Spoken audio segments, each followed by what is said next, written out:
fraud allegation as bank document reveals how Gtbank secretly wired millions of naira to fund Osibajos campaign.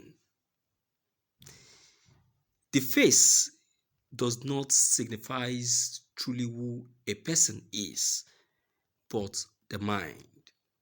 Someone's time went on to make an instance using the surface of a water and the inside of a water. According to the person, he said that the surface of a water is very pure with waves, with no depth. But inside of the water is filled with all kind of things. Deaths, water bottles, oranges, sands. Inside of the water down to the base is what I'm talking about here. So, that is how the mind of a human being is. The mind of a human being signifies the inside of the water, while the surface of the water signifies the surface, the facial look of a person. I am not saying Osibajo have a dirty mind, but for him to know about this and still kept quiet because of political position is something we need to question him about. Let's see the content. In a shocking violation of federal campaign finance regulation, a major Nigerian financial services outfit, Gtbank, donated at least 200 million to Vice President Yemi Osibajo campaign coffers, according to a cache of suspicious bank transaction records in possession of People's Gazette.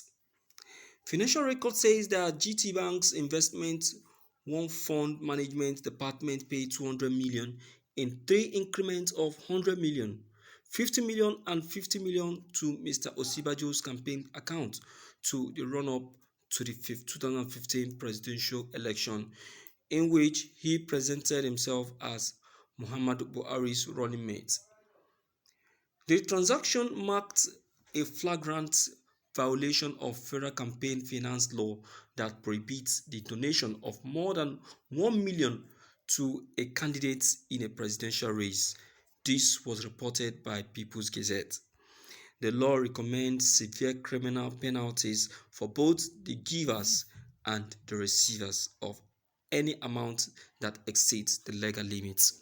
Similarly, documents show that Dapo Akinosun, the managing partner of Mr. Osibajo's law firm Simons Cooper Partners, deposited 50 million naira in 2 installments of 25 million into the same campaign account for Mr. Osibajo in 2015.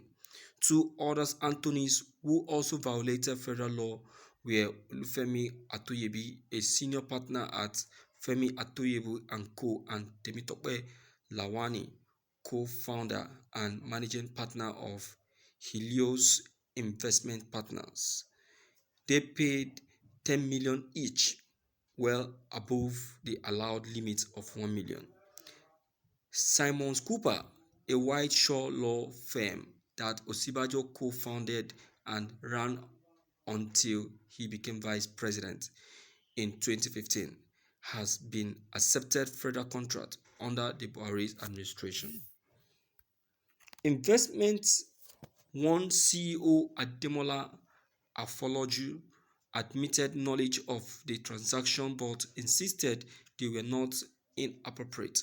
All transactions were conducted for our clients are privileged and confidential, Afoloju said. Asked why the 200 million transaction was not reflected in the company's financial report against regulatory standards, Afoloju said the matters was classified. According to Agbeje, CEO of Gtbank, he told the Gazette that the banking giant had divested its stake in investment, one since 2011, but did not clarify whether or not the investment was completed as of 2015 when the illegal transaction took place. You can see. Can someone tell me or come and tell me that this is a framed information?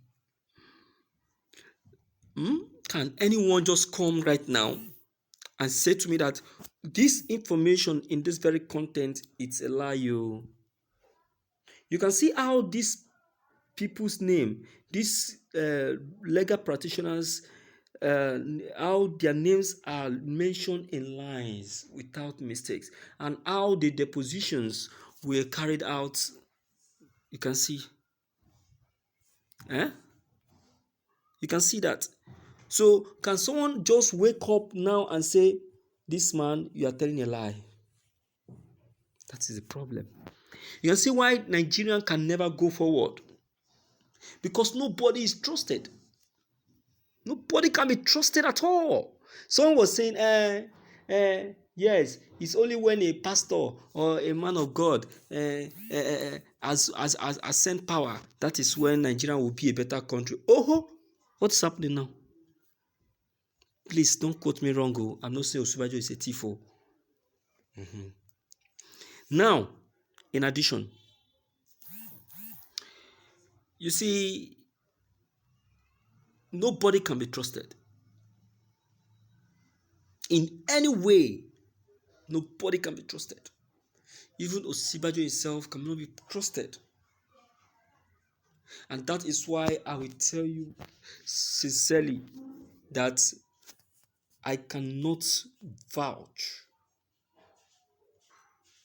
I cannot vouch for him. No. Because he accepted, for him to accept to be a legal practitioner, to be a politician, something must have pushed him into accepting such. And don't forget, politicians are people you can never trust. Forget who they are. Okay, look at this being a vice president. Look at the kind of contracts he has been awarding to his law firm. You can see. So these people, they came into power in order to get themselves enriched and let the poor to suffer. And let the poor to suffer. Do you understand now? And let the poor to suffer. So let us not start saying because he is a pastor or because he is this, so he is fit and eligible. No. That's not document for eligibility.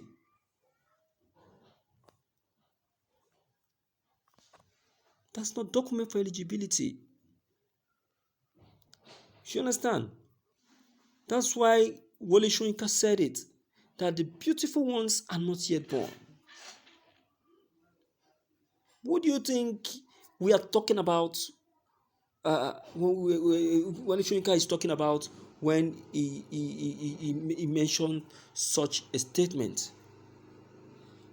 He's speaking to everybody. Who are the beautiful ones? Who are the beautiful ones?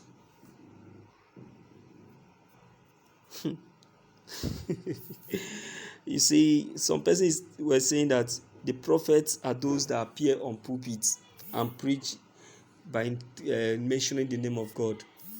And I said no. When you say prophet, you are talking about ordinary men that do things in an extraordinary way. Wole Soyinka can be called a prophet. See, let me tell you, a drunkard can be called a prophet because they see what you cannot see. And they speak and talk like infants, like children.